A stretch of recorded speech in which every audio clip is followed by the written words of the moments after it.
Boa noite, bem-vindos todos, bem-vindos todas. Estamos aqui para mais uma aula do Beit Chabad da Vila Mariana e hoje vamos aprender uma lição importante de algo que está nas manchetes. Todos sabem que estamos agora na época da Copa do Mundo e, como diz o nosso mestre, o fundador do movimento hassídico Baal Shem Tov, devemos aprender de todas as coisas que vemos e escutamos uma lição para o nosso serviço divino, como servir a Hashem melhor ainda. Então, vamos analisar algo muito interessante que ocorreu há alguns anos atrás na Copa e vamos aprender algo muito importante para a nossa vida a partir desse fato. Lembrando que qualquer pergunta, comentário, por favor, escrever para Torá Profunda, T-O-R-A, profunda, uma palavra só, @gmail.com. Recentemente, o Brasil eliminou o Japão da Copa. O Brasil foi depois eliminado, mas antes disso ele eliminou o Japão. E isso me fez lembrar de um fato que ocorreu anos atrás, e já falei sobre isso em aulas que dei para pessoas presencial, mas falei, acho que vou passar isso para vocês também aqui pela internet. Então vamos lá. Vocês vão acompanhar comigo esse fato muito interessante que aconteceu há muitos anos atrás, no ano de 2018, na Copa de 2018 da Rússia. Vamos lá. Vocês vão acompanhar comigo aqui na outra cena. Muito bem.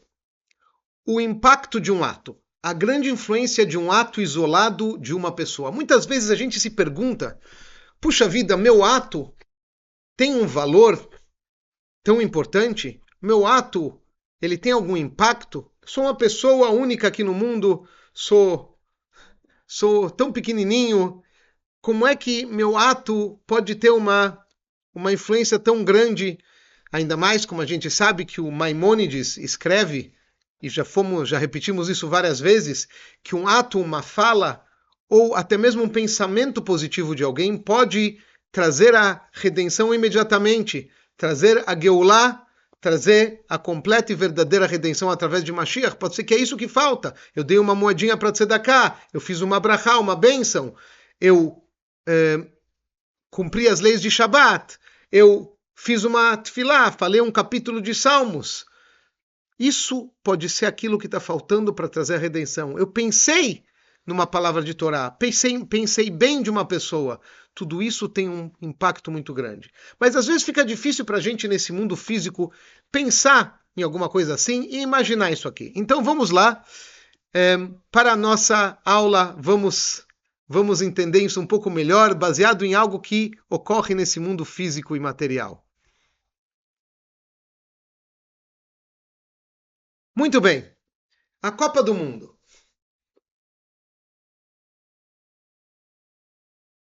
Existe na Copa do Mundo, para aqueles que não sabem, pesquisei, descobri, vários critérios de desempate caso haja um empate entre duas seleções e precise ser decidido quem é que vai passar de fase.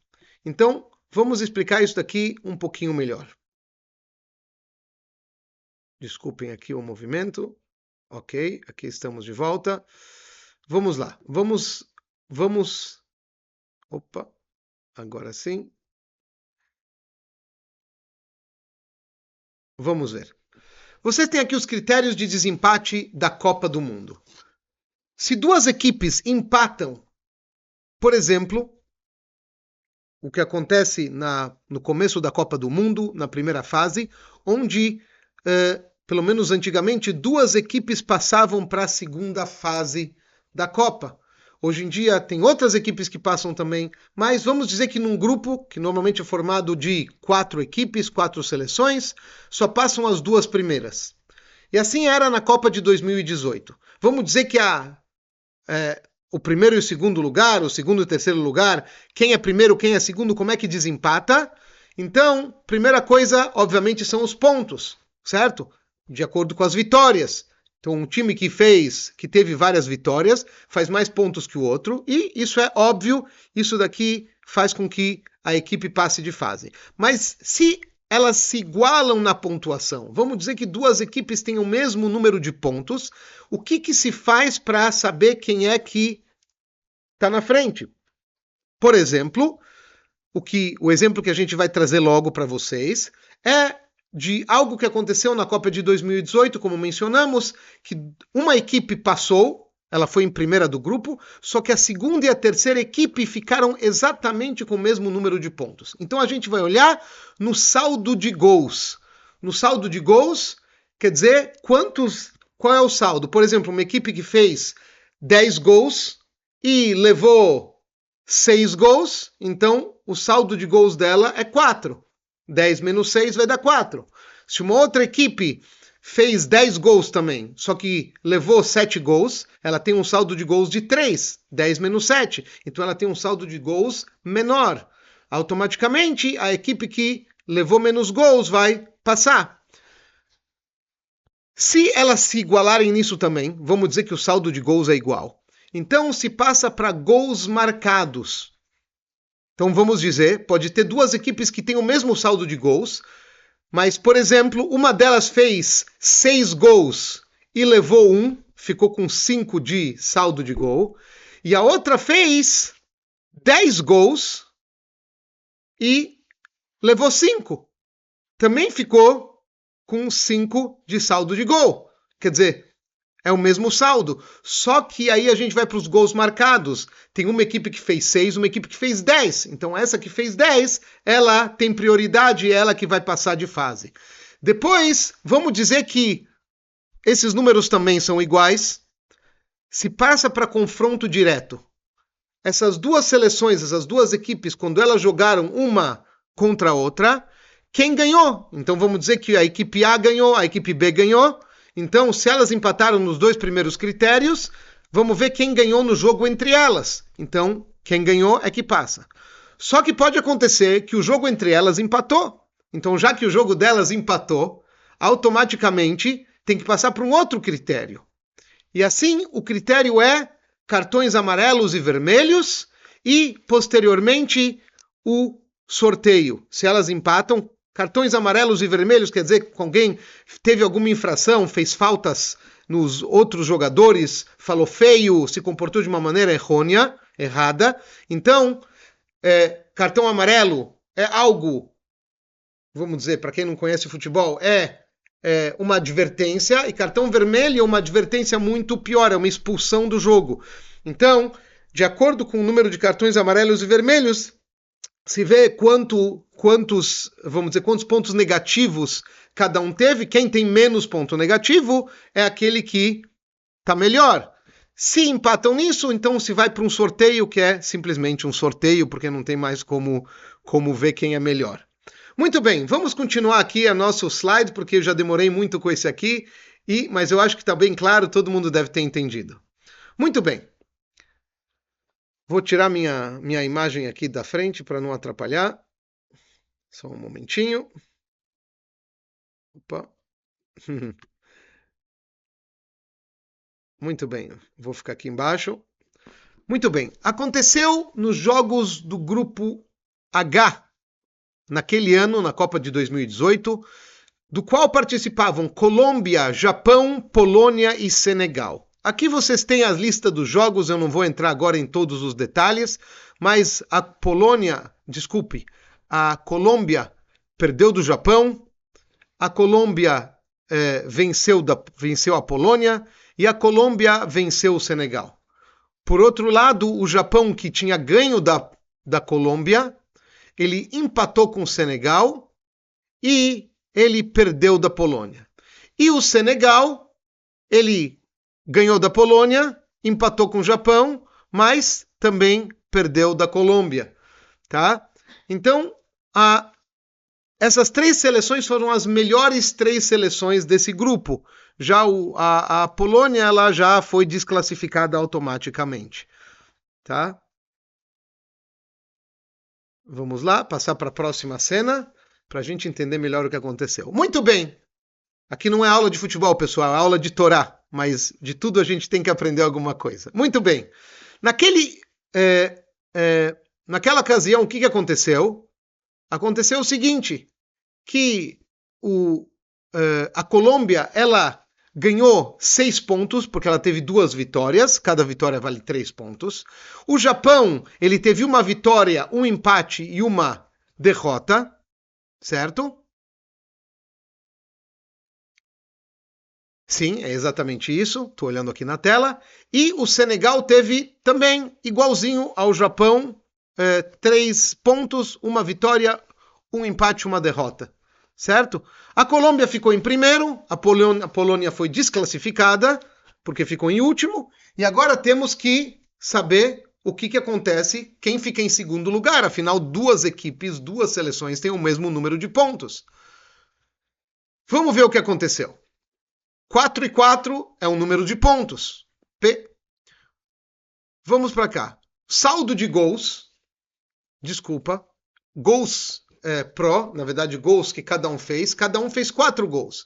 Mas também gols contra, quer dizer, gols contra eles também foram 4. Então eles ficaram com... Opa, vamos voltar aqui um minutinho só para mostrar. Eles ficaram com saldo 0, como pode-se ver aqui na última coluna. Saldo de gols, saldo 0. Então, o primeiro critério é saldo de gols. O que acontece? Saldo de gols, eles empataram. Então, além de estar empatado nos pontos, eles empataram no saldo de gols. Vamos lá, vamos passar para a próxima. Aqui vocês podem ver cenas daquele jogo, certo? Quando alguém levou um cartão amarelo. Aqui outra cena daquele jogo. Mas isso não é o importante agora. Vamos ver o que realmente aconteceu. Aconteceu o seguinte, vamos voltar aqui para trás um minutinho, só para explicar melhor. Só um minutinho, vamos voltar aqui mesmo. O que acontece? Vamos olhar aqui na tela. O primeiro critério é saldo de gols, empatou. Então vamos para os gols pró. Cada um, como a gente está vendo agora nesse quadradinho vermelho, GP, gols pró, cada um marcou 4 gols. Então empatou aí também. Qual é o próximo critério? É confronto entre eles. O que aconteceu no confronto entre eles? Vamos voltar aqui para a tela anterior, que a gente já mostrou antes para vocês. Aqui, se vocês olharem na terceira linha aqui, Japão 2, Senegal 2. Aquele jogo que a gente viu as cenas dele agora há pouquinho. Então o que acontece? A gente vai passando aqui as cenas para frente e chegamos no quarto critério. Empatou em tudo. Qual é o quarto critério? O quarto critério é o número de cartões vermelhos e amarelos. Vamos lá, tirar minha imagem daqui e vamos lá. No primeiro jogo de cada um, certo? Aqui o que importa pra gente é Japão e Senegal. No primeiro jogo de cada um, houve o quê? Vamos lá. Houve o quê? Um cartão amarelo foi mostrado para um jogador do Japão e 2 cartões amarelos para jogadores do Senegal. Tá? No segundo jogo, 2 para o Japão e 3 para o Senegal. No terceiro jogo, de cada um recebeu um cartão amarelo. Tá? Ninguém recebeu cartões vermelhos, mas cartões amarelos sim. O que aconteceu então no final? Qual foi o final? Foi que o Japão recebeu -4, certo? -4 pontos, porque os pontos são calculados dependendo do número de... Bom, não precisa, na verdade, fazer grandes contas aqui. Número 4, -4, e o Senegal, -6. Então, obviamente, como todos vocês já deduziram, o Senegal saiu da Copa e o Japão passou para a próxima fase, tá? Vamos aqui trocar a nossa imagem e aí a gente vai dar uma explicação um pouco melhor. Vamos lá. O que acontece aqui? Acontece que duas seleções jogam na Copa, se esforçam. O principal de cada jogo é, obviamente, fazer os gols. Tem suas vitórias, eles vencem, ganham o jogo, empatam o jogo, ganham seus pontos, fazem os gols, só que chega no final e os gols estão empatados, certo? Depois, os pontos estão empatados. Depois, o saldo de gol está empatado. Depois, os gols pró estão empatados também. Certo? Depois, o confronto direto também deu um empate, 2-2. O que sobrou? Sobrou o cartão amarelo e o cartão vermelho. Aparentemente, isso daqui parece o quê? Uma coisa de futebol, muito bem, mas isso é uma lição fantástica que, se a gente for pensar, a gente fica... Eu, pelo menos, fiquei de boca aberta, fiquei boquiaberto na hora que pensei nisso aqui. Vamos lá. O que está acontecendo aqui? Uma pessoa, imagina um jogador, no primeiro jogo da sua equipe, da sua seleção na Copa do Mundo, ele ficou chateado com o jogador da outra equipe. Por quê? Porque fez um gol, porque fez nele uma falta, e ele vai lá e dá uma cotovelada no outro rapaz. Ou que ele vai e xinga o outro rapaz. O juiz escuta, o juiz vê e levanta o cartão amarelo, ou um cartão vermelho, mas nesse caso um cartão amarelo. Ou que ele falou feio com o juiz, cartão amarelo.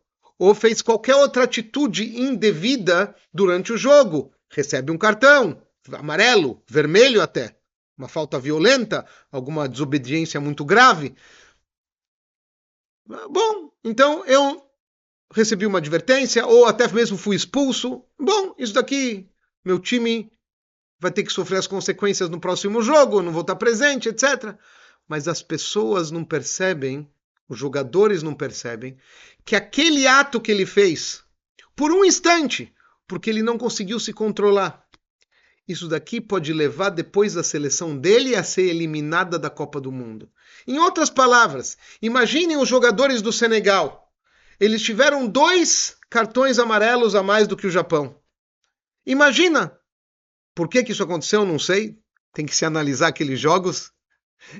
Eu não sou grande expert nisso. Mas eles se comportaram errado. Por isso levaram uma advertência. Pode ter sido uma cotovelada. Pode ter sido uma falta um pouco mais forte. Pode ter alguma enrolação, às vezes, no jogo que os jogadores fazem para ganhar tempo. Pode alguém receber um cartão amarelo. Não dá para saber. Tem que ver o que aconteceu naqueles jogos. Mas, de qualquer maneira, ele fala, o que eu fiz? Eu recebi um cartão amarelo, isso é meu problema. Isso é eu que vou ter que arcar com as consequências. Não! Por causa de você, por causa do seu ato, tua seleção pode ser eliminada da Copa.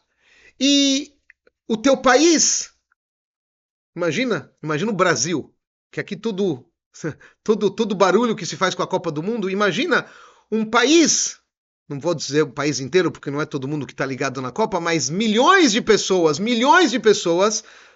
vão acabar sofrendo porque você deu uma cotovelada em alguém, porque você falou um palavrão, porque você se comportou um pouco errado, porque você falou feio com o juiz. Quem pode imaginar que num dos jogos, em algum momento da Copa, um comportamento dele poderia levar a isso? E agora vamos ver o lado contrário, o lado positivo, porque afinal é para isso que a gente deve olhar principalmente. Imagina um jogador que ele ficou muito chateado com o jogador da outra equipe porque deu nele uma falta, chutou ele, fez algo de errado. E ele, na verdade, queria xingar aquele jogador. Na verdade, ele estava perto dele, ele queria dar uma cotovelada nele, quando o juiz não estivesse olhando, que seja que for. Hoje em dia eles verificam por câmera, então é muito mais complicado. Isso também é uma grande lição, lembrar que sempre a Hashem está olhando para a gente, independente se outras pessoas não estão olhando. Mas outras pessoas não, porque a Hashem não é pessoa, a Hashem é Hashem é o Todo-Poderoso, mas Hashem está olhando sempre para a gente, mesmo quando não tem pessoas olhando para a gente. O que acontece? Ele se segurou, ele não xingou o cara, ele não deu uma cotovelada, ele não deu um chute, ele não entrou em rixa com o juiz, ele se controlou. Por causa daquela controlada, por causa do fato que ele se controlou naquele momento que ele estava com raiva, que ele estava nervoso, a equipe dele passou para a próxima fase. Imagina a alegria de um jogador que ele sabe que 1, 2, 3 vezes pode ter acontecido em vários jogos, ele se controlou, ele não falou uma coisa feia, ele não fez um ato negativo. E ele, por esse mérito, ele não perdeu um ponto a mais para a sua equipe e a sua equipe se classificou. Aqui a gente vê algo fantástico. A gente às vezes faz algo pequenininho na nossa casa, pega uma moedinha, coloco na caixinha de caridade, faço uma brachá na hora de comer um alimento, kasher obviamente. Eu falo um capítulo de Teilim, dos Salmos. Eu faço alguma mitzvah. Eu escolho, eu não tenho que escolher isso, mas uma pessoa, por exemplo, que às vezes ainda não cuida do Shabat da maneira como precisa, ou não come kasher ainda da maneira como precisa, e ele quer dar um passo, ele vai comer agora somente carne kasher. Esse é o primeiro passo dele, a caminho da plenitude depois. Ele quer cumprir mais o Shabat, então ele faz uma decisão que isso aqui, por exemplo, que é proibido no Shabat, ele não vai mais fazer. Ou alguma mitzvah importante de Shabat, o Kiddush do Shabat, por exemplo, ele vai fazer na casa dele, com a família. Parece uma coisa pequena, parece uma coisa familiar, uma coisa particular, uma coisa que ninguém nem sabe. Mas aquele pequeno ato tem um peso muito grande. A gente não tem noção da grandiosidade daquilo que a gente faz ou deixa de fazer. E é isso que a gente aprende de algo no mundo físico, numa Copa do Mundo, uma coisa realmente física, material, na qual as pessoas têm como objetivo fazer gols, mas tem que se lembrar que o comportamento da pessoa é fundamental. Não adianta só fazer gol, não adianta só ter vitórias. A pessoa tem que saber se comportar, tem que saber lidar com os outros, tem que ter amor ao próximo, tem que pensar nas outras pessoas, tem que pensar naquilo que é certo, o que eu devo tirar da minha boca, falar com a minha boca, como eu devo agir. No momento que uma pessoa pensa nisso, ele pode levar a sua equipe para frente. E nós, falando de uma maneira muito mais ampla, no momento que a gente pensa que o nosso ato, o nosso pensamento, a nossa fala tem um impacto muito maior do que aquilo que a gente pode imaginar, a gente vai pensar melhor antes de agir, antes de falar e antes de pensar. Essa é uma lição muito importante e cada um deve pensar nisso. Falar para si mesmo, puxa, esse meu ato pode ser aquilo que vai trazer grande salvação para o mundo todo, trazer grandes bênçãos, trazer Mashiach já. E é isso que tem que estar na nossa mente de maneira constante. Nós estamos agora nas 3 semanas ligadas ao templo sagrado, à destruição do templo, na verdade, e estão ligadas automaticamente à construção do 3º templo. É muito importante, um costume importante, o Rebbe de Lubavitch sempre traz isso, que a gente deve estudar assuntos do templo sagrado, especialmente nessa época, porque, como dizem nossos sábios, aquele que estuda sobre o templo é como se estivesse reconstruindo o templo sagrado.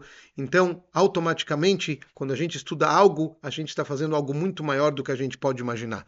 Gostaria de compartilhar com vocês aqui uma ideia importante, uma coisa que talvez vários de vocês já saibam, mas é um assunto do templo e através disso a gente acelera ainda mais a completa e verdadeira redenção que seja já. Vamos aqui passar novamente para outra tela. Voltamos aqui. Muito bem. Vou diminuir minha imagem, porque senão ninguém vai conseguir ver nada. Vocês aqui têm uma figura da menorá, tá? Uma figura da menorá. Opa, voltei. Uma figura da menorá. Muitos de vocês devem estar falando, pera, mas a menorá é assim? Normalmente a gente está acostumado a ver uma menorá em semicírculo, com as hastes, com as partes laterais redondas, né? numa forma de um arco. Elas não estão acostumadas a ver menorot nesse formato reto, com os braços retos. A verdade é que os braços da menorá do templo sagrado eram retos. Eles eram retos. Aqui nós temos uma menorá de 8 braços e mais um no meio, que essa é uma menorá que é usada para Hanukkah, tá? Frisando isso, é muito importante. Aqui são 8 velas mais o shamash, que fica aqui no meio, que é uma vela que está mais alta, ela não conta como as velas de Hanukkah, ela é a vela piloto. Tá? As velas do templo sagrado eram diferentes, não tinham 4 braços em cada lado, e a vela do meio também não era separada mais alta do que as outras. Eram 7 velas. Agora eu não tenho a gravura aqui comigo para mostrar para vocês, mas com certeza vocês já devem ter visto. Elas estavam todas na mesma altura e eram 7 velas, 3 de cada lado e uma no meio em linha reta. E os braços da menorá eram verdadeiramente dessa maneira, em diagonal, realmente retos. É assim que a gente aprende de um desenho que o Maimônides fez com seu próprio punho.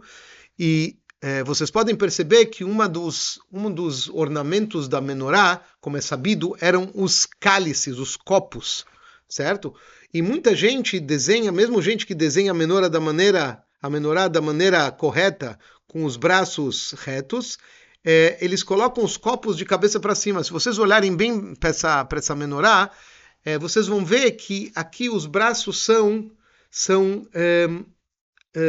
como, não os braços, os cálices eles estão de ponta cabeça. Deixa eu ver se eu consigo aumentar aqui para vocês verem. Muito bem. Os cálices estão de ponta cabeça. Aqui, ó. Tá vendo? Tem 3 em cada braço. Eles não são copos para cima, são copos para baixo. O Rebbe nos explica que a razão disso é para mostrar que assim como a menorá, ela iluminava o mundo, o templo sagrado não precisava da luz do mundo, e sim ele iluminava, a luz do Beit HaMikdash, do templo sagrado, iluminava o mundo. Assim cada um de nós tem que lembrar que nós devemos ser copos de ponta cabeça. Nós não devemos guardar para si mesmo aquilo que a gente aprende de Torá, os ensinamentos de Hashem para nós, as mitzvot da Torá. A gente deve ser um copo virado para baixo, a gente deve derramar isso, espalhar isso para o próximo e lembrar que a gente não está aqui sozinho e temos que iluminar os outros, assim como a menorá fazia e Bezrat Hashem vai fazer novamente, muito em breve, com a total revelação de Mashiach. Muito bem, muito obrigado pela presença de todos. Na verdade, essa não é uma aula presencial, mas vocês vão vê-la em breve no YouTube, que possamos já ver com nossos olhos físicos a transformação desses dias, dessas 3 semanas ligadas à destruição do templo, 3 semanas na qual não se fazem casamentos, não se corta cabelo e etc., outras limitações, que logo essas 3 semanas se transformem em dias de grande júbilo, e eles não vão se transformar apenas em dias comuns, mas vão se transformar em dias de júbilo, de alegria, especialmente os dias dos jejuns, que são dias onde a gente se lembra dos nossos atos errados que trouxeram a destruição do templo, etc., dos nossos antepassados, mas que eles fizeram atos errados, assim como nós também fizemos, e a gente pede para Hashem para que logo, logo esses dias de jejum, Shiva Asar Betamuz, 17 de Tamuz e Tisha B'Av, que se transformem não apenas em dias comuns e dias alegres, mas sim em dias de Yom Tov, dias de festividade, como assim realmente vai ser, como está prometido, que esses dias se transformarão em dias de grandes festas. Então, em vez de jejuar, a gente vai ter grandes banquetes e vamos festejar a construção do 3º templo e a total e verdadeira redenção que vai acontecer, Bezrat Hashem, agora mesmo, com muita alegria, que possamos ver Mashiach com os nossos olhos físicos, que essa aula seja em mérito da completa cura de Meir ben Hayamushka, Meir, filho de Hayamushka, que tenha uma cura completa e rápida e possamos festejar todos juntos a completa e verdadeira redenção, Mashiach já. Tudo de bom para todos e lembre-se, o seu pequeno ato é muito maior do que você imagina.